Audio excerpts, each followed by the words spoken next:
TV 9 news కు స్వాగతం. గురుకుల పాఠశాలలో విద్యార్థుల సంరక్షణ, కనీస వసతుల కల్పనపై ప్రభుత్వాలు ఎన్ని ప్రకటనలు చేస్తున్నా క్షేత్రస్థాయిలో పరిస్థితి ఎంత దారుణంగా ఉందే చూపే ఘటన మహబూబాబాద్ జిల్లాలో వెలుగు చూసింది. మాకు తాగడానికి కూడా నీలివ్వరా అంటూ కొత్తగూడ మండలంలోని గాంధీనగర్ సోషల్ వెల్ఫేర్ బాలికల గురుకుల పాఠశాల విద్యార్థులు రోడ్డుపైకొచ్చి ధర్నాకు దిగారు. నెల రోజులుగా ఆ పాఠశాలలో త్రాగునీరు రావడం లేదని, కనీసం వాష్రూంలో కూడా నీళ్లు లేక తీవ్ర ఇబ్బందులు పడుతున్నామని బాలికలు కన్నీటి పరతమయ్యారు. గాంధీనగర్ సోషల్ వెల్ఫేర్ పాఠశాలలో సమస్యలు రోజురోజుకు హద్దులు దాటుతుండటంతో విద్యార్థులను విధిలేని పరిస్థితిలో ఈ నిరసనకు దిగారు.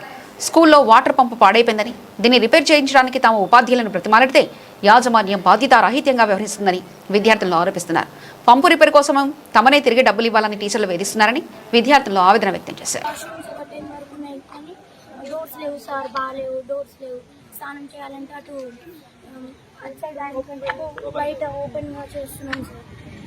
అది కూడా నైట్ మార్నింగ్ అయితే అందరూ ఇట్లా చూస్తారని నైటే చేస్తున్నాం సార్. మన వాష్రూమ్స్ బాగాలేవని వాష్రూమ్స్ బయటికి పోవాలో అటు బయట ఏరియాలో వెళ్తున్నాం సార్. స్నానం ఏమో నైట్ నిద్ర సరిపోతలేదు సార్. నైట్ లేచి చీకట్లో చేస్తున్నాం సార్ స్నానం. పాములు చాలా ఉన్నాయి సార్, చాలా తిరుగుతున్నాయి. సఫర్ 1 month అవుతుంది మేడం సఫర్ అయ్యి. అందుకే మేము ధర్నా చేస్తున్నాం madam. Two bathrooms 700 girls madam. ఇక్కడ అంటే ఎలా మేడం బయటికి వెళ్తున్నాం మేడం. పెద్ద పెద్ద చెట్లు వెళ్తున్నాం మేడం బయటికి. పెద్ద పాము మేము 1 month నుంచి చెప్తున్నాం మేడం. ప్రిన్సిపల్ మేడం ఎలా అంటున్నారంటే మీరే 10 రూపీస్ ఇచ్చిరా కలెక్ట్ చేసి మేము 2 బాత్రూమ్స్ క్లీన్ చేస్తాం, మళ్ళీ 10 రూపీస్ ఇవ్వండి మళ్ళీ క్లీన్ చేస్తాం అని అంటున్నారు మేడం. అది న్యాయమా మేడం? చెప్పండి మేడం. పెద్దలు చేస్తారు అట్లా చేస్తారు. 2 months అవుతుంది మేడం చెప్పి. 1 month అయింది మేడం. ఇలా ఫస్ట్ మేడం కాలేజ్ వాళ్ళు 1 month అవుతుంది కదా మేడం. కాలేజ్ వాళ్ళు స్కూల్ వాళ్ళు అందరూ వచ్చారు మేడం.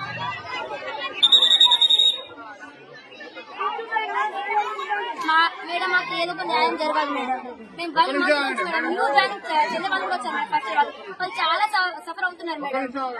చాలా మంది టీసీ తీసుకొని వెళ్ళిపోయారు మేడం.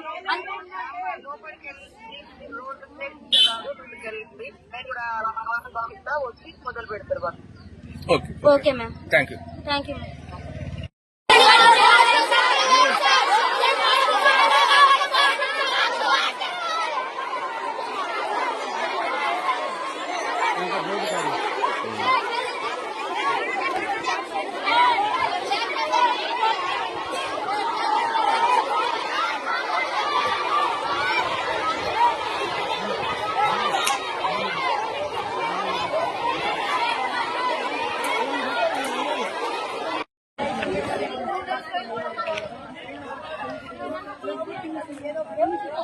అందరూ